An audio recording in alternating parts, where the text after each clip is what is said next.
Welcome to the Business Webinar Program presented by Bank of America. Today's session is Everyday Innovation, and we are going to learn what human-centered design is, how it can help you better understand your customer, and new ways of thinking about how to meet your business and societal challenges while centering that customer journey. I am Molly Heffernan, Vice President of Marketing for the Tory Burch Foundation, and I am beyond excited to introduce Nadia Roumani, a social entrepreneur and educator, co-founder and senior designer of Designing for Social Systems program at Stanford's Hasso Plattner Institute of Design. I mean, to say we are in good hands today is an understatement. We are with the very best. And Nadia is going to enlighten us all about how to put human-centric design into our businesses. After her presentation, we are going to have plenty of time for Q&A. So please make sure that you keep all the fun community energy in the chat, but in the Q&A box, that is where we'd love for you to put your questions, and we are going to do our best to get to as many as we can. So with that, I am going to hand it over to Nadia, and fear not, we are recording. You will get a replay link, so if you miss something, it's okay. But Nadia, I'm going to hand it to you to enlighten us all today. Thanks so much, Molly. I'm so honored to be a part of this series and a part of this wonderful network and to share with you all today. Want to also share, just got back from some travels, brought a wonderful cough back with me. So you might see me taking a drink, popping some cough drops. Hopefully it's not going to get in the way, but I might mute from time to time if it does. But with that, we're going to dive into everyday innovation. So hopefully you can see that. Hold on. Okay. So here we go. Make sure I can see this. So have you ever been a part of a, let me just make sure this is working. Yes. Have you ever been a part of a dynamic team, an innovative team, or observed an innovative team? If you have, I want to ask you to think about what are 3 specific behaviors that you've witnessed in that team, that you experienced in that team or you witnessed, and go ahead and drop those in the chat. I'm just going to also make sure I'm sharing accurately. Oh, it looked good, Nadia. Oh, it looked okay. Okay. Yeah. For some reason, it wasn't popping up green, but I'll try that one more time. Okay. So yeah, drop those in the chat. What are 3 different behaviors that you've observed?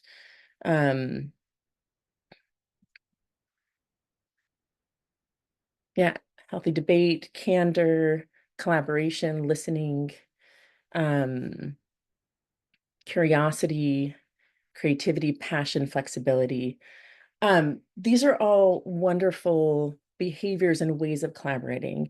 And today what I want to do is also introduce you to some human-centered design behaviors that we at the Hasso Plattner Institute of Design believe are really helpful behaviors in trying to create dynamic and innovative teams, especially when trying to create kind of repeated innovation, where it's not just kind of a one-time thing, but it's how a team can be continually dynamic and innovating. So I'm going to share 4 different human-centered design behaviors with you today. And not just any innovation. These are meaningful innovations to people, things that will change people's lives, change society, and really tackle really complex challenges. Before I launch into that, just a little bit about myself. I've been at the D School for 12 years. I came there as a fellow and then just loved it so much I've stayed there. Mostly designing curriculum for practitioners like yourselves, how to apply human-centered design to their everyday lives, especially with under-resourced and overextended organizations trying to tackle multi-stakeholder challenges that are focused on people. So leaders like those here, we've coached kind of thousands of leaders around the world to have real impact and how to bring design into their lives. I myself was not trained as a designer. I was actually studied economics and political science, but I attended an alumni event and I attended a human-centered design event, and I just was like, that's the missing tool in my toolbox that'll help me go from understanding the change I want to have in the world to really being able to make that change happen. And kind of nerded out and dove in, and I'm so grateful I did, because I really do feel it's a transformational set of tools. My colleague and I, Thomas both, have put together a curriculum that combines human-centered design, systems thinking, strategic planning, and equity to have greater impact, to help people have greater impact. But today, going to really dive into introduce you all to some human-centered design behaviors. So what do I mean by human-centered design? I'm going to share 3 different ways of describing it. It can be an approach to finding and solving problems creatively, paying special attention to the human experience. A flexible set of methods, mindsets, and behaviors that help practitioners be resourceful, inventive, and collaborative. Or a way to navigate ambiguous, undefined, or complex challenges that don't have right answers. In short, applied creativity with no simple formula, good for wicked problems, right? So it's kind of different. It's not a one thing. It's behaviors, mindsets, processes, frameworks, kind of different ways to think about it. But we're going to actually try some of these on. But why design? Why is this such a helpful set of tools? A design approach puts us in the posture of exploration and actively figuring it out, especially when the pathway or the solution is not known. And it's important to put ourselves in that position, because colleagues at the D School wrote Navigating Ambiguity, Andrea Small and Kelly Schmoody. And in that they say, the brain dislikes uncertainty, so it tries to avoid uncertainty. We try to vividly imagine our way to closure. The brain wants to make decisions based on the information it has and to complete the picture, even when it might be best to remain open. This is basically kind of our confirmation bias, where something feels an unknown, and then we kind of jump to a solution to try and kind of close that loop. But when it comes to this work, it's our part as designers, whatever you're designing, any experience for people, anything, to resist the chemical bias towards certainty. How can we allow ourselves to remain open long enough so that we can actually allow ourselves to think in different ways or to explore something in a more meaningful way? Only in the absence of certainty can we have open-mindedness, mental flexibility, and a willingness to contemplate alternative ideas. So this idea that and so these behaviors I'm gonna share kind of force us into that posture of exploration before we close that door and kind of decide what we want to move forward with.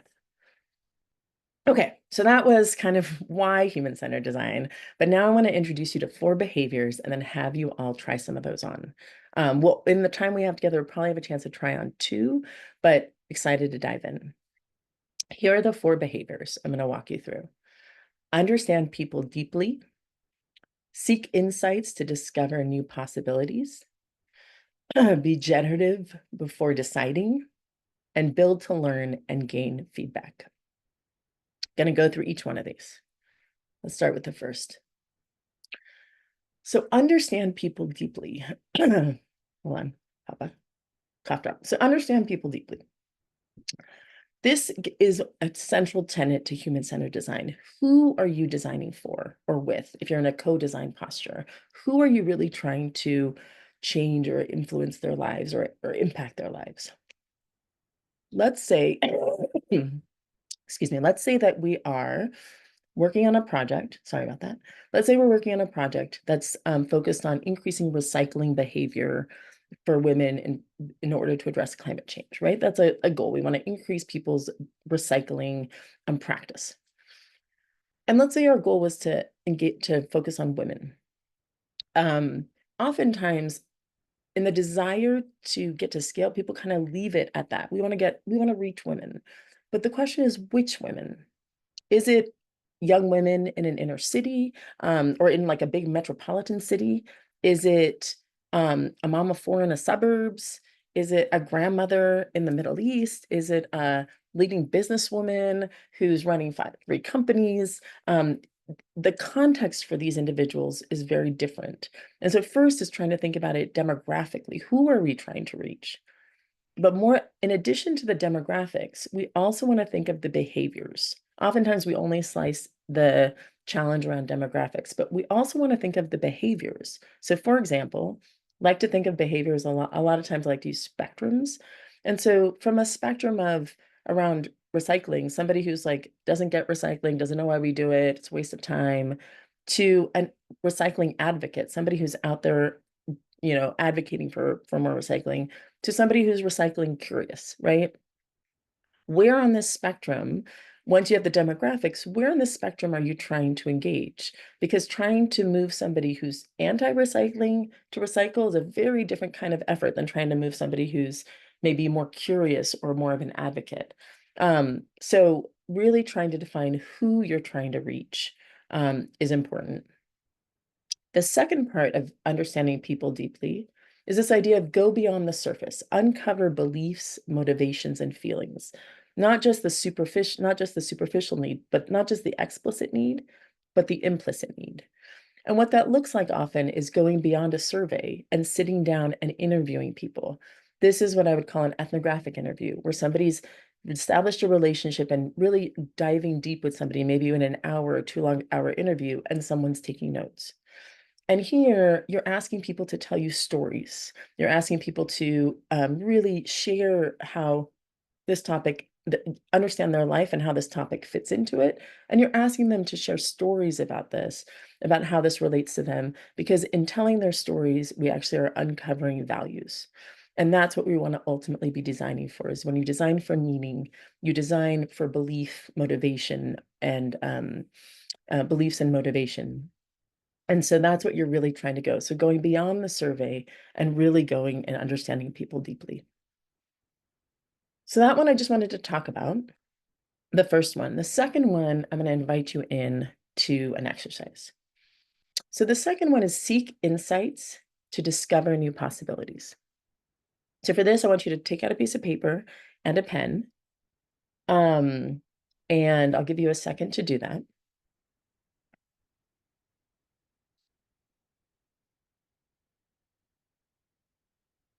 And I'm going to give you your first design challenge. Don't be intimidated by the frame of that.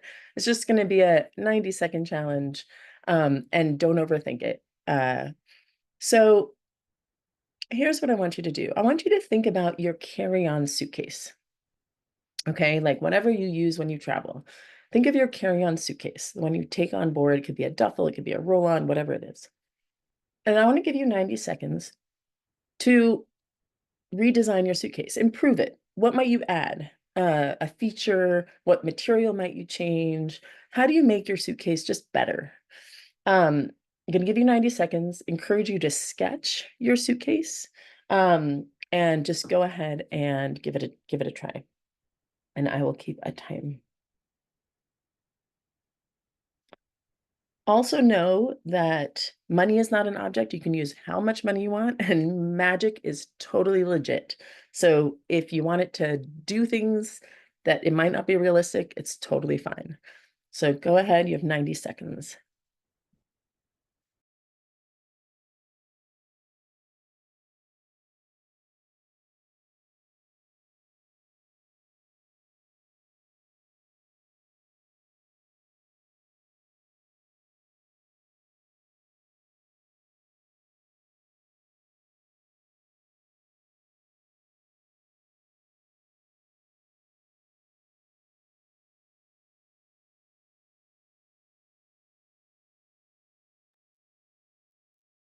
Halfway there, add on some features.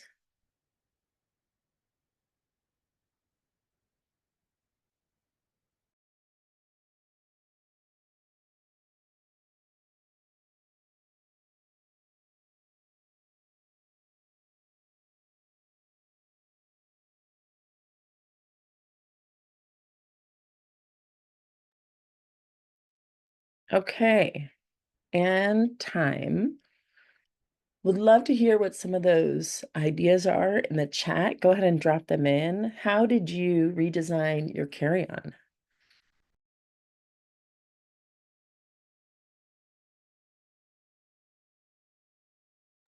Michael, I love it. You're adding wings, kind of can just float along you as you go.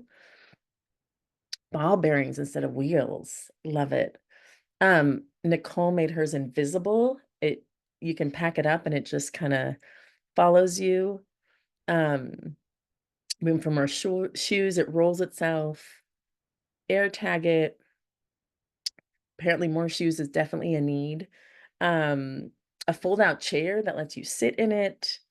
A pop-out table. I love the idea of a chair and a table. Kind of have your own little station. It compresses when it's empty. A bucket to hold the purse. Love it. So thank you all for sharing. Those are wonderful changes. A phone bank. Those are all ways to just make the suitcase better. And I'm sure could be incorporated into some amazing designs. But now I want us to take a step back from the suitcase for a second. I asked you to redesign the carry-on suitcase. But what is the purpose of a carry-on suitcase? Why do we use a carry-on suitcase? What's the need? Go ahead and add that into the chat as well. What is the need we're solving by using a carry-on suitcase?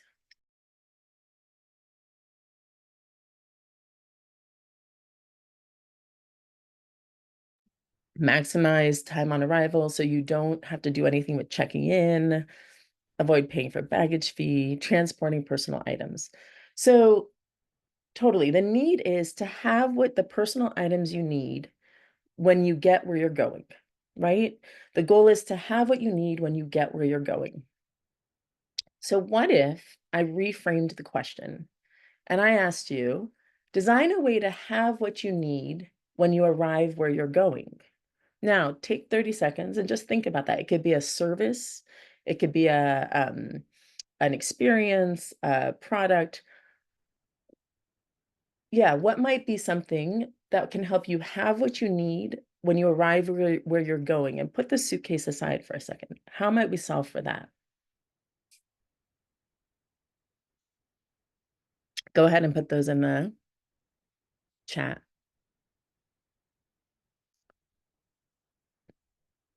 Totally. Now, all of a sudden, we've got a mailing service or a concierge service or even a borrowing service or a transport service. You have a genie. Love it. You, you could ship prior to, excuse me. So all of a sudden, our solution space opened. We went from just a carry-on suitcase to a whole bunch of different types of offerings if we focus on the need and not embed the solution in our design challenge. So one way to think about that is frame the problem around the need, not the solution. Oftentimes when we're trying to explore something, we've already defined what the answer is by naming the solution. That can sometimes look like if you're naming it as a noun, like a suitcase. That means that we can change the parameters of the suitcase, but we're always going to end with a suitcase. Whereas if we focus on the need, our solution space opens up entirely. So that is a fundamental way to seek insights from your interviews, from the way you're talking, understanding people. Frame your question in such a way that allows you to discover new possibilities. Okay, next one. Be generative before deciding. So what happens if I'm on a team and we say, we really need to come up with a new idea to this challenge we have? Happens within your teams all the time. Somebody throws out, we got to do a brainstorm and come up with some great ideas. Somebody throws out the first idea, and then what happens? Go ahead and put it in the chat. What happens when somebody starts the brainstorm and they throw out the first idea?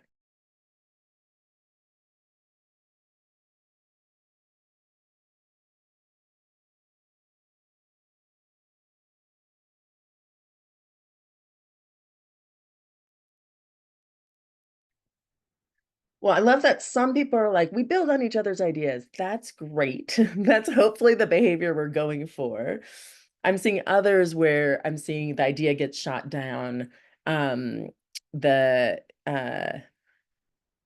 some wonderful behaviors that are like brain mapping, building on, and then there's others that it's like it gets shot down. People start saying, well, we've already tried that, or another team tried that, or we don't have the resources for it.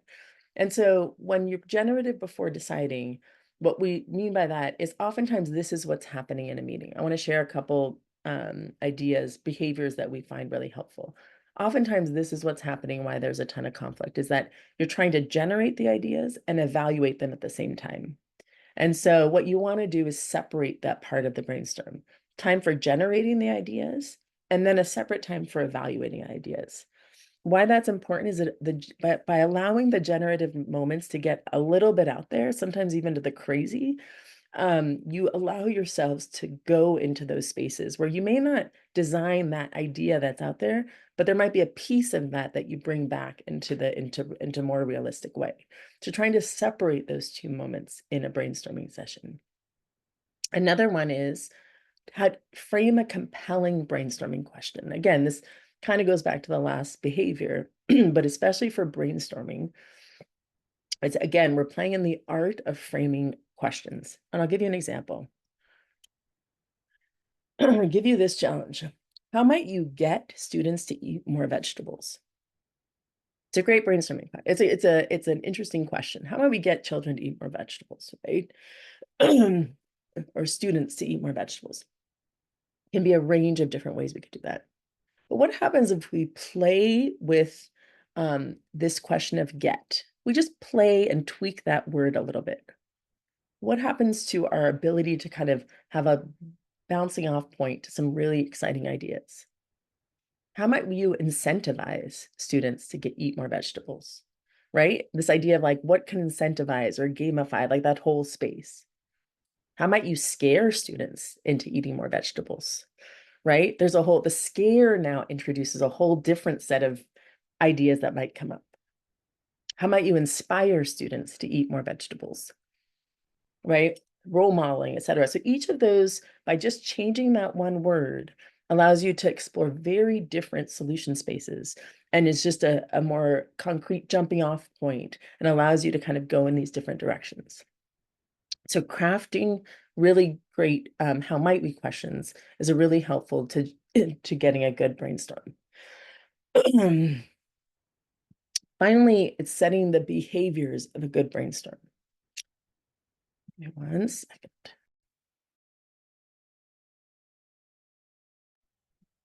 So sorry about that. How do you now set the norms for a good brainstorm? Ensure that everybody is building on each other's ideas with a yes and.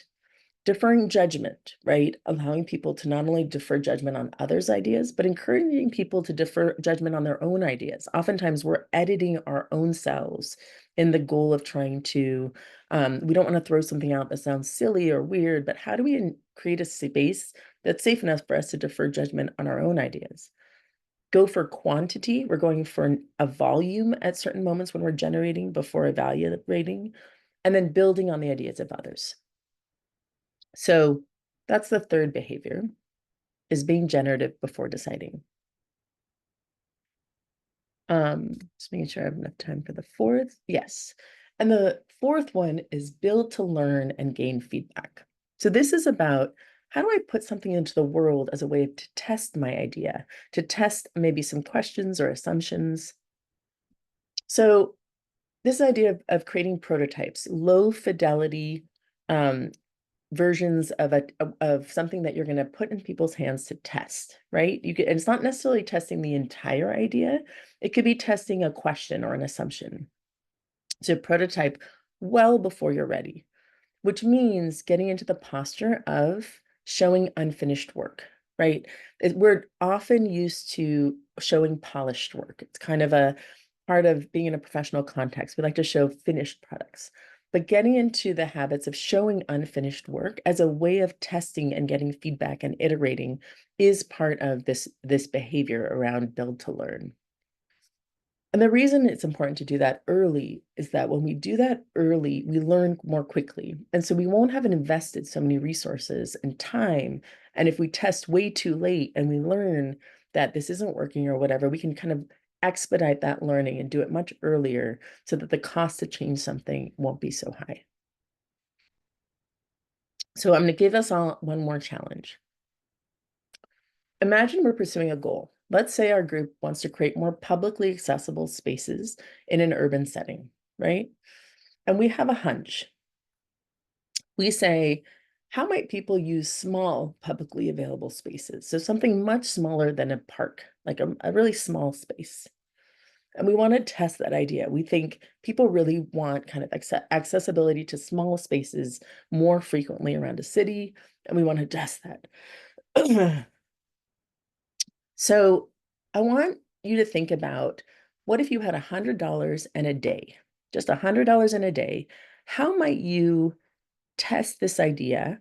How might you put something into the world to learn about people's interest, interactions, or benefits of a small space? Again, not a survey or research. This is actually, you're trying to put something in the world that people will interact with to test whether this is something that there might be interest in. So I'm going to give you something we call a chatterfall.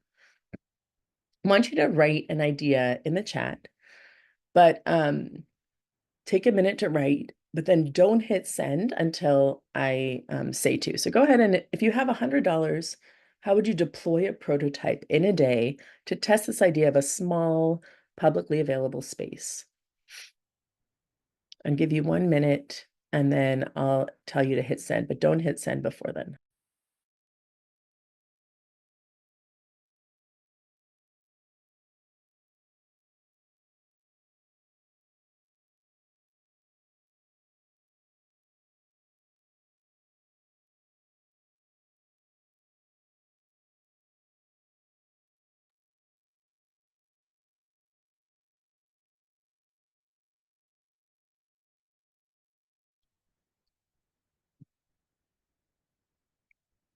Just another 30 seconds.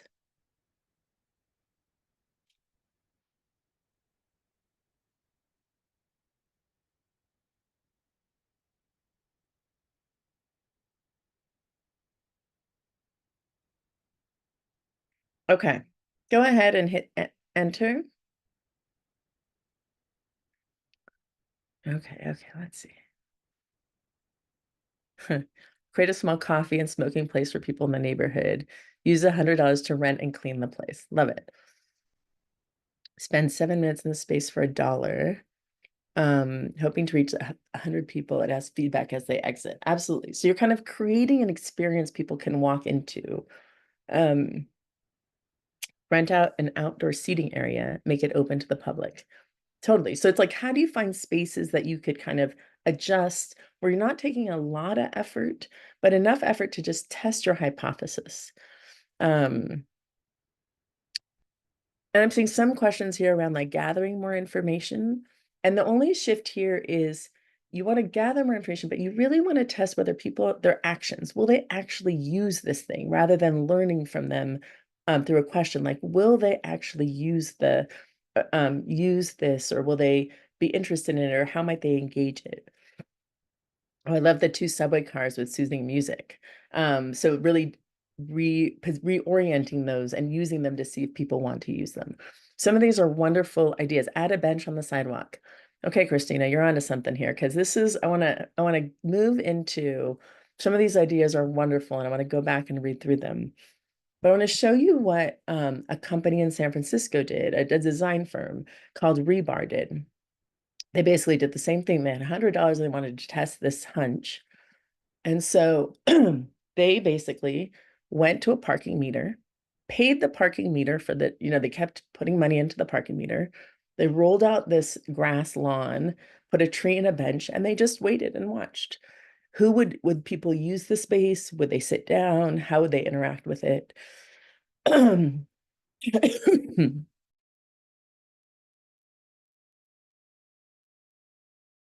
what they found is that people sat down and they would repeatedly see people use the space, and they just kept feeding the meter over the course of the day. So I think $20 of quarters and these materials, and they could test whether people would actually use these publicly available spaces if they were available. What that led to was this idea of it kind of took off, and it started to expand into other spaces. People started to use these little grass areas, but it ended up becoming what the conversion into kind of public parklets. San Francisco and developed a program around it where you could convert a parking space into a park, and you could get a grant to do that. And there are kind of, I think, 40 or 50 around the city, but this idea also took off into other cities as well. And so this idea that you could, before you even pilot something, how can you test something in the world really early to really get a sense of how people might interact with it? So let me take one sec. I'm now going to move into, so those were 4 behaviors I wanted to share. And now I'm going to move into sharing a case study.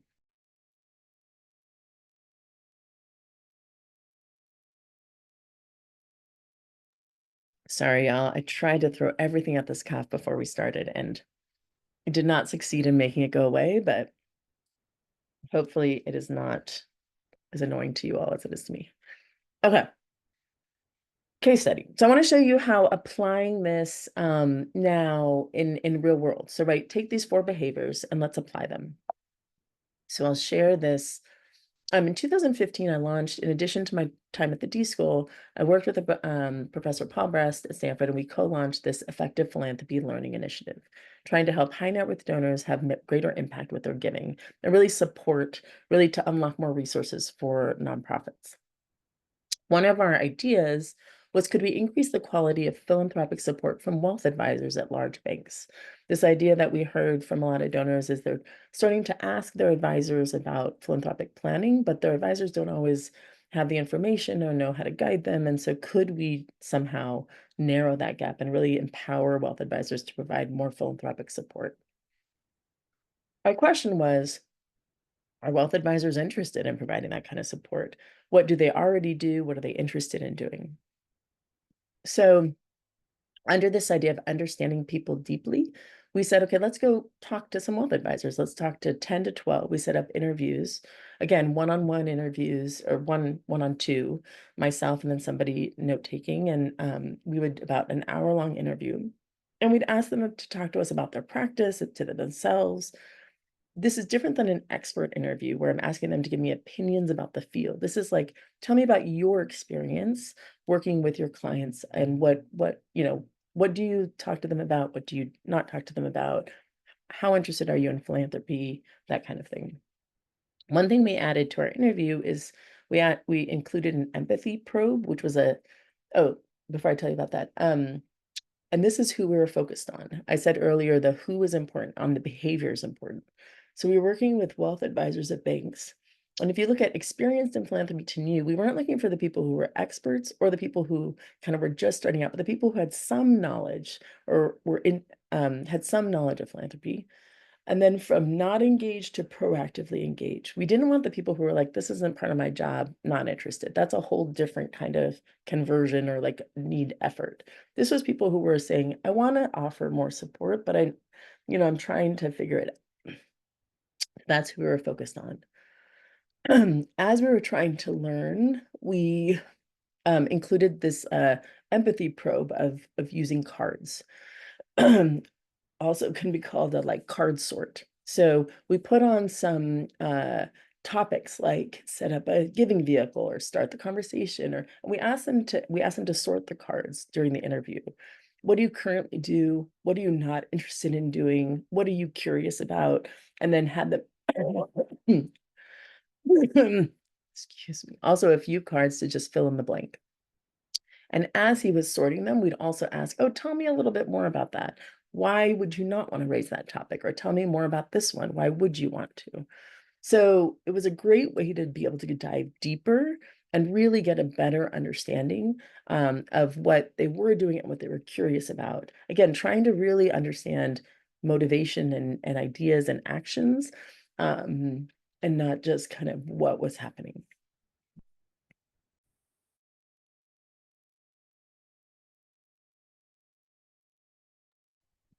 So then what we did is that led us to a how might we question. How might we increase wealth advisors' confidence in providing their clients with philanthropic advice?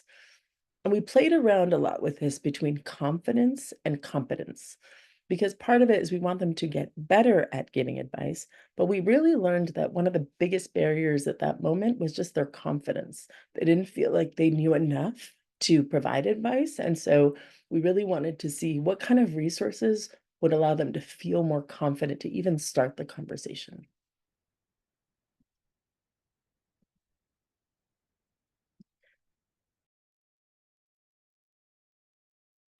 From there, we said, okay, now we had this idea for a toolkit, a philanthropic toolkit. And we said, okay, now how can we learn about this? How can we learn if people are interested in this? Some of our questions were, are they interested? What information are they looking for? Are they interested in a resource from Stanford? Does it have to be labeled by the company, et cetera? So we said, let's create a prototype and let's put it in people's hands. And if you remember going back to the conversation I said about show unfinished work, I will show you what we put in people's hands, and you're going to see what I mean by unfinished. This was the prototype we would put in front of advisors' hands, and we would say, so here's a toolkit we're thinking about. Here's a starting structure. Can you read through this out loud and then tell us what you're thinking? And as a way of just understanding where they were.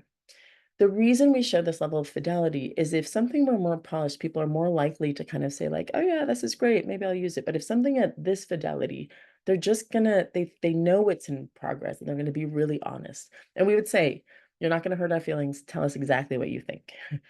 And most of the advisors we started testing with would all say, you know what, we could really use a toolkit.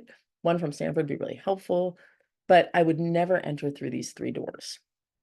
And that was great because we were like, well, tell me more. Tell me why this is not the right entry point. And what doorways are you considering? Not to solve it for us, but to help us understand it.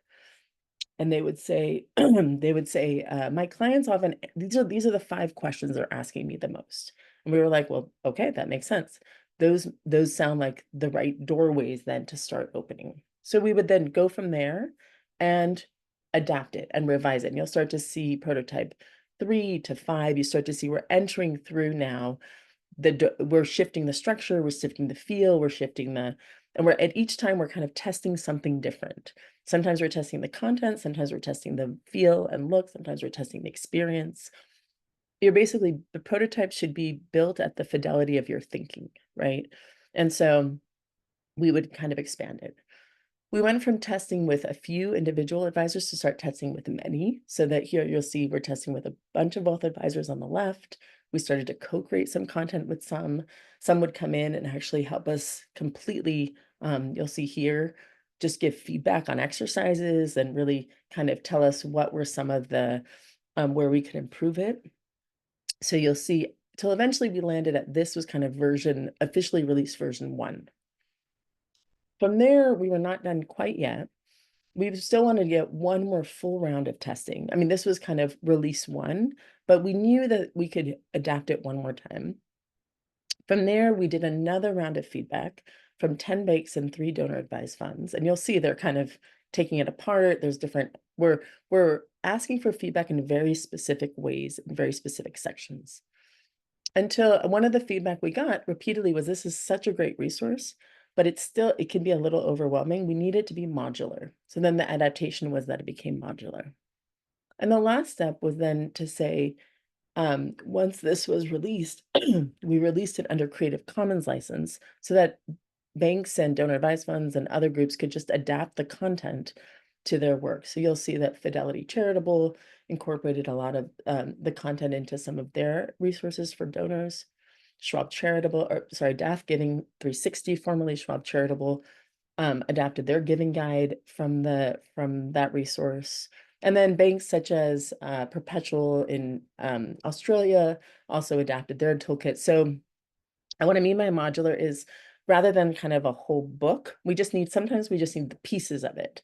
So if you look at modularity, it's like, if my client is asking me about their giving vehicle, I can just send them that piece rather than the whole thing. And so we provided this. One of the things we were testing is, our whole idea was, can we provide an open source resource? Meaning, It is, and it's open to anyone. I'll forgot to include the link, but I'll send that as well, and the paper related to this. But it was, could we just provide something that is available to everyone that they can build off of, that will raise the standard of the content that's available in the field? And so that means that anyone can build off of it. And one of our fundamental questions we were testing was, will individual firms work off of content that's available publicly? And what we learned was, my hunch was yes, and thankfully we learned that was, people were interested. They could kind of adapt it to their own style, but they would use that similar content.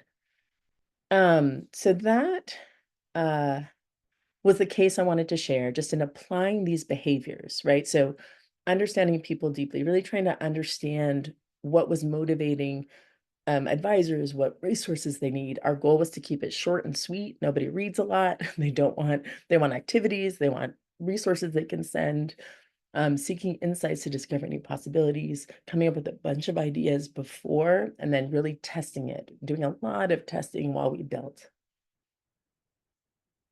Here's a worksheet I'll also send around that talks about the behaviors and some of the approaches, and allows you with your team to explore how you might kind of talking with your team about which of these are we already kind of leaning into, or which ones do we want to lean into more.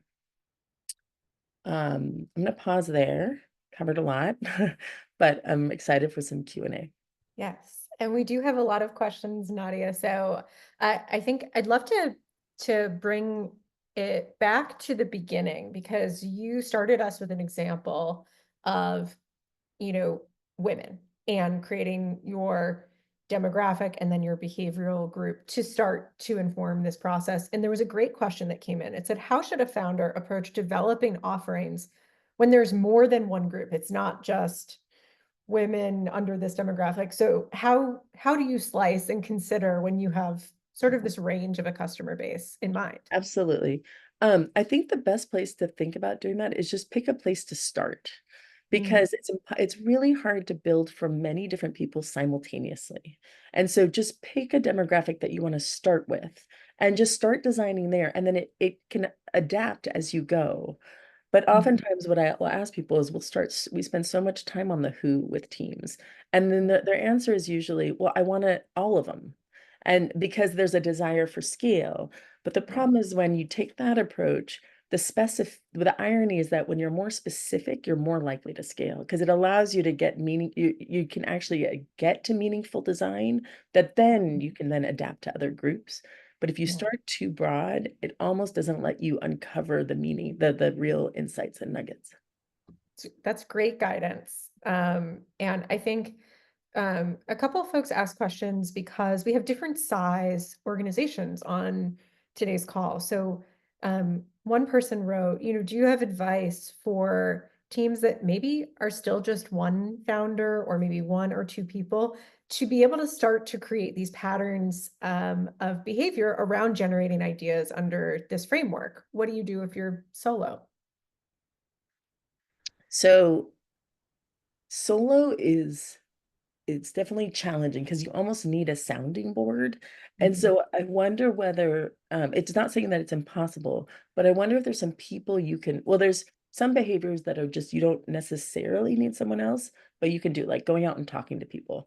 And you can observe, immerse, engage. So you could engage and interview, but you can also immerse. Just go sit in wherever community you're trying to work with, or whether and just watch and listen and kind of just really take note of the details. Yeah. And then there also might be ways, it's so helpful to just have an outsider come in. Could be a friend, it could be, and just say, hey, would you brainstorm with me for a minute, for an hour or something like that? And just have them be a sounding board with no commitment for the next step. Can be a great way to just get an outsider's perspective on the language, on the framing, on the idea, that kind of thing. And then with testing, you don't also need anyone else. Just take your idea, put it in someone's hands, and have them react to it. I love that. For some founders, their businesses are set up in a way that they're very reliant on other companies to either drive their supply chain or drive a lot of key decisions that shape the success of their business. So, any pro tips in fostering these behaviors with other institutions? How do you do that well, especially on limited time and resources yourself? Totally. It's one of the things we spend the most time we spend a lot of time with practitioners on, because once they come to us, they're already excited about it, but they're often going back to a team or an organization that isn't as excited. And so that can be part of the challenge and the hurdle of really bringing this into an organization. And one of the things we often advise is sometimes just like displaying the behavior without trying to introduce a whole process or language around it can be the way to go. So, for instance, your organization, you want to do a brainstorm, like you may not need to talk about, introduce it as like design thinking, brainstorming, or like, or anything like that, but you can just say, hey guys, why don't we try this one time? Or, um, Mhm. hey ladies, how might we try this sometime? Let's just try standing. Let's try everybody, put up your ideas. We're going to take 10 minutes just for brainstorming and then 10 minutes for evaluating. You're kind of just facilitating the conversation and you're saying, can we try it this way and see how it feels? Mhm. So something like that can be helpful. Mhm. Oftentimes also with a partnering organization, you might find one person who also is kind of inclined in the same way, and you might be able to kind of play with them in that way and bring the ideas to the group in a, kind of together. And I'll just say that last thing is with showing unfinished group, if it's not a norm of the organization, I would just say those are the kinds of things where just explicitly state your goals when you do that. So you could say, hey, everyone, I'm bringing you an early idea. This is the Mhm. kind of feedback I'm looking for. And so you're just if it's not a norm, you're kind of creating a norm by explicitly stating what you're doing and what your goal is and what kind of feedback you want. And that Right. kind of prevents it from being like kind of countercultural to the way the organization is working. Mhm. I think that's a great point.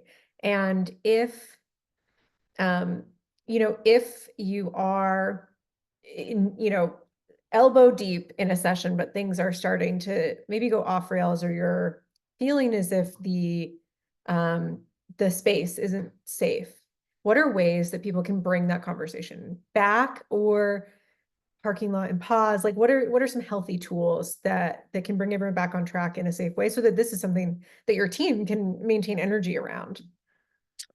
And so when you're saying it's gone off the rails, you're trying something and it's not going so well. It's not, yeah, you're trying to foster this kind of thinking. It's not going so well in Totally. that session, especially to the point a lot of people dropping in the chat. It becomes tense, or the idea gets shut. How do you bring it back? Totally.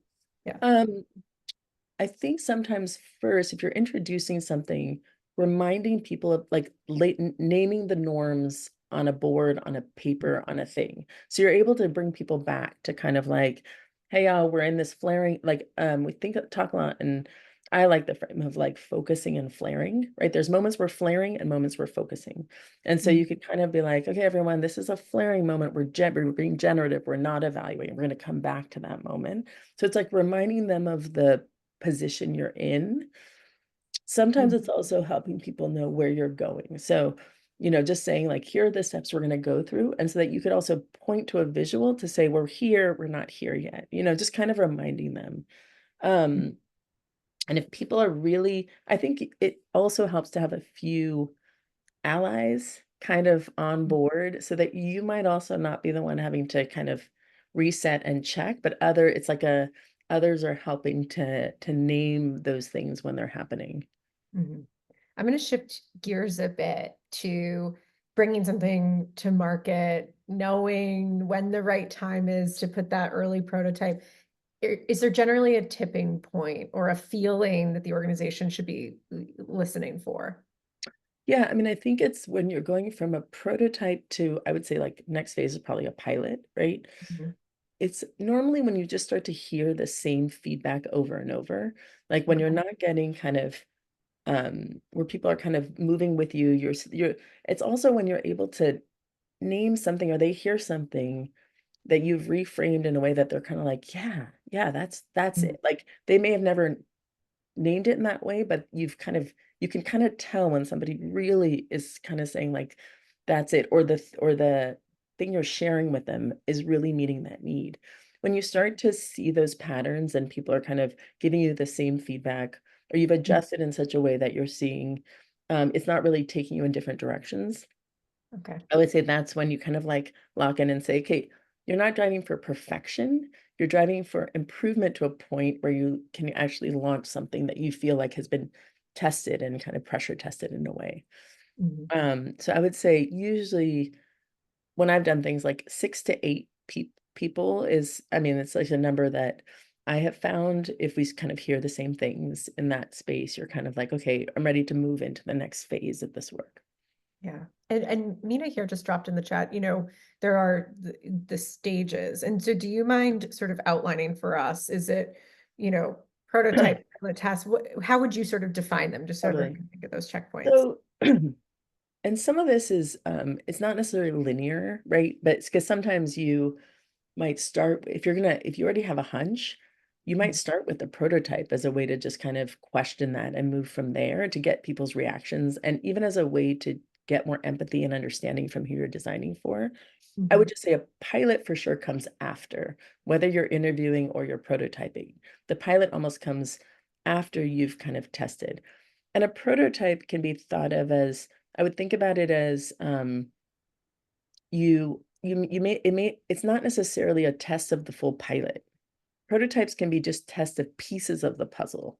So it can be Mhm. testing an assumption you have. It can be testing like rather than testing the full idea, you just want to test appetite. Right. Throw up something on a site or, put out a flyer and see if anyone, follows up or clicks on Yeah. it before you even build out the thing. Like you're Mhm. just could be testing appetite or you could be Mhm. testing initial behavior, so it's almost like you have many different prototypes as part of your discovery Mhm. that come well before a pilot. Mhm. That's great. Now, I'm going to just acknowledge every founder on here probably has had that moment of going, oh my gosh, we are so busy. How do I even have time to reground or recenter in any of this? And so how do you, especially with, you see so many different types of teams, for the ones that are bogged down in deliverables or just bogged down in general, how can you encourage that innovation without it feeling like it's just another thing on the list? Totally. It's not going to be an answer some people are going to like to hear, but You're going to human-centered drop a truth design, bomb on us. I'm gonna try to, it's just human-centered design requires some spaciousness in order to do the discovery. It's really hard to do this kind of discovery work in a pressure cooker. And Mm, so I would just say that the goal, I would say in teams is to create some of that space okay. because I mean, it's almost like it's this idea of like you're slowing down a little bit to go faster Mm, because if you don't do some of that discovery early, just talking to people, testing with people, like just testing some of those hunches really early, or even you might end up with a delivery that nobody wants. And mm, so it's one of those things that like I would be, it would not be truthful if I say this doesn't take time. And I know that's the biggest resource that people have. yeah, It's the biggest thing that people don't have. right. But I do think there are ways to bound the exploration. So you could even do a 1 day sprint, a 1 week sprint. It can be, you can bound the exploration that Mhm. then you take from what you learned from that and then keep building. But I Mhm. would say you almost have to carve out pieces of time that allows people that ability to explore. Mhm. Otherwise, you're almost asking them to kind of run on a line to delivery, but you're not giving them any breathing room to Right. actually do real exploration. Mhm. Makes sense. Okay, I'm gonna sneak one more question in, but it is a big one that came in as people registered. How do you ensure that, well, maybe I'll sneak in two. How do you ensure that humans are accurately represented when a lot of teams here are starting to use AI tools around data validation, but you still want an end product that centers the human, your customer? So how do you strike that chord? Um, it's such a great question, and I'm wrestling with it now. I Yeah. definitely believe there's room for AI to allow for some of that exploration work. Mhm. And I don't think I'm just old school, but I do also believe that there needs, like, I do think there are profiles and personas and things you can use to test. I think there are ways to use AI to do some testing. But I do believe that when we're designing for real meaning, again, you're getting to beliefs and motivations and values.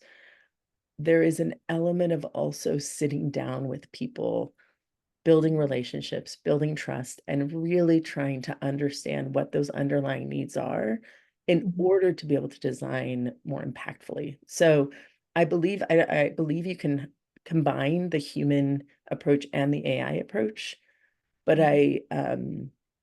I just think it's hard to get to the real meaning with Mhm. AI alone. So I would, and also when you deploy it, so much of the deploying of something is built off is the relationships that also have been built on trust. And if Mhm. you don't have those in your pipeline, like if that's not part of your process, it's going to be really hard to deploy Yeah. without some of that relationship involved. Certainly. And I think that that lends itself into what will be my last question for, all the founders here.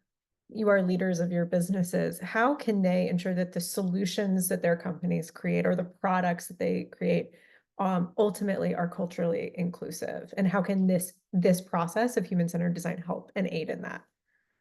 Yeah, no better way. I mean, there's a whole series of work we also talk about, which is related to there's different ways of thinking about design. There's designing with consultation from communities, there's co-designing with communities, and there's supporting communities to design for themselves.